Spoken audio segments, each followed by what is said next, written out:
For years, I killed my favorite clothes with my own hands, and I never even realized it. Every time I spotted a tiny hole in a good t-shirt, I blamed the detergent. I figured maybe I was doing something wrong. But the real killer was the machine I trusted the most. Right now, a question is probably running through your head. Does a top-load washer really wreck your clothes? The answer is yes. The scrubbing from the agitator inside slowly tears the fibers apart. But here's the scary part. The damage starts deep inside the fabric long before you can see it. So is the front loader safe? Well, not completely. And which machine is secretly wrecking your whole wardrobe? That is exactly what we are going to crack open today. Honestly, you have probably spent a big chunk of your life standing in front of these two machines. Maybe you are a fan of the old top loader, the same one your parents had at home. That machine, the one where you can pop the lid mid-wash and toss in a sock you forgot. Or maybe you bought the shiny front loader that looks like a machine straight out of a lab. That Saturday morning laundry pile pouring in a cup of Tide and telling yourself this time, everything comes out perfect. When we buy one, we all check the price, the color, and how many towels we can stuff in at once. But have you ever stopped to ask why there are two totally different designs? That brings up the second question. Front load or top load? Which one actually cleans better? Simple answer, the front loader usually gets deeper into the fibers and cleans better. But here's the twist. Cleaning better does not automatically mean better for your clothes. Let me break it down real simple. No heavy jargon. A top loader's drum stands straight up, facing the ceiling. You fill it with water until the clothes are fully underwater, kind of like a bathtub. A top loader gulps down 30 to 40 gallons of water in a single wash. That is more than 100 liters. The front loader is the opposite. Its drum tips over and lies on its side. It only takes 5 to 10 gallons, leaving just a little puddle of water at the bottom. This is where the real game hides. The two machines fight with two different kinds of force. One machine is like a tug of war. The other is like a high dive from way up top. One cleans by scrubbing, the other by slamming. So let me show you how each one works. Right in the middle of the top loader sits a big plastic post called the agitator. It twists back and forth, spins around, and goes swish, swish. Scientists call this swirl of water a toroidal flow. The agitator pushes the clothes at the bottom out to the edge of the drum. They climb up the wall, then drop back down into the middle. The cleaning happens through pure friction, plain rubbing. The fins rub against the clothes, and the clothes rub against each other. It is a lot like an old-school washboard, just way faster and without the sore hands. And this is my tug of war from the confession. Every pull tears the fibers just a little bit more. Picture this for a second. Blue water swirling over coral-colored torn fibers, with a cutaway of both drums right beside it. And the difference really hits your eyes. For heavy mud or deep stains, it works great. But for your thin, delicate clothes, it is a kind of slow death. The third question pokes at your head right here. Impeller or agitator? Which one is gentler on clothes? An impeller machine has a low disc instead of a big post, so there is less rubbing and it is gentler. But here's the scary bit. If you cram too many clothes into an impeller, the top ones just float and never really get clean. Now let me head over to the other side of the room, to the front loader. This machine has no agitator, no post. The inside is almost empty. There are just a few plastic fins on the sides called lifters.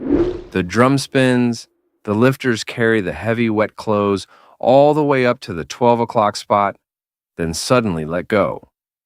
The clothes slam down into the water below, and that impact creates a hydrodynamic surge. This is my high dive, a controlled plunge into calm, shallow water.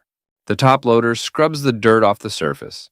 while the front loader knocks the dirt out from deep inside the fibers. And since there is way less water, the detergent here gets much more concentrated. The soap turns angrier and more aggressive. So that means the front loader just won. Hold on a sec. The real twist is still coming. There's a simple rule here. In the professional cleaning world, they call it the sinner's circle. Cleaning has 4 ingredients: time, friction, chemistry, and temperature. Think of them as 4 slices of a pizza. Shrink one slice, and you have to grow another. A top loader has so much water that the detergent gets watered down, so the chemistry slice is small. A front loader uses little water, so the chemistry slice is huge, but in exchange, it takes a lot more time. A front load cycle runs 60 to 90 minutes, while an old top loader wraps up in just 30. So it feels like we found our answer, right? But wait, the real story does not end here. Now we are going even deeper. Because which machine is really ruining your clothes? That answer hides in your electric bill and inside your dryer. Most people think the biggest cost of washing is the water, but that is not really true. The real cost is the energy it takes to heat that water. A top loader has to fill that giant bathtub every single time, so your water heater works about 4 times harder. The number changes depending on the model and the settings, so before you buy, check your own machine's energy guide and the manual. Look at that yellow energy guide sticker. One machine shows about $9 a year, another shows around $14. Match the energy guide on the screen with the manufacturer's specs. The numbers shift from model to model, but this gap in water and spin is the real deal. A front loader can save up to 40% on water. Now listen to the math on the spin cycle. This is where centrifugal force starts to play.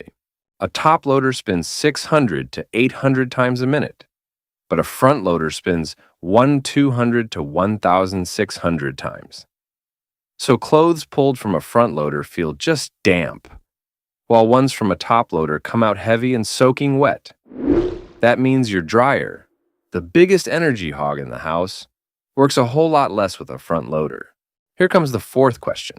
Why do my favorite t-shirts get those tiny holes in pilling? The reason is that friction, the agitator's constant tugging, weakens the fibers over time. But here's the annoying part. It is not just the clothes. The price gap is huge too. Top loaders start around $399, while front loaders usually start around $799. So, is the front loader flawless? Not at all. It has its own dark side. That airtight rubber door traps the moisture inside. So mold grows on the gasket, and the machine starts giving off a musty smell like a swamp. The 5th question pops into everyone's mouth right here. How do I get rid of that mildew smell in a front loader? Simple answer. After every wash, leave the door and the detergent tray open and keep the gasket dry. But the annoying truth is, most people do not bother, so the smell keeps circling back into the clothes. Honestly, I cannot say for sure this works exactly the same way on everyone's machine. So let me just admit it openly. No machine is truly flawless. Both come at a cost, just 2 different kinds. So, in plain words, what is the verdict? The top loader is cheap, fast, and easy to load. But that agitator tugging is the real culprit, tearing up your delicate clothes. The front loader cleans deep and saves money on water and drying, but if you neglect it, it does not ruin clothes by scrubbing, it ruins them with the smell. So if you think the front loader is the best for everyone, no, not really the best, just different. Meaning that old agitator top loader is the biggest killer of delicate clothes, while a neglected front loader kills with its smell. By now, you are the kind of person who will never again blame the poor detergent for that tiny hole. This knowledge is yours now, something most people never get to learn. And yeah, one little thing, the oldest t-shirt still surviving in your closet tells the real story of your washer. Now you tell me, are you team top load or team front load? And exactly how old is the oldest t-shirt you still wear? Let me know down in the comments.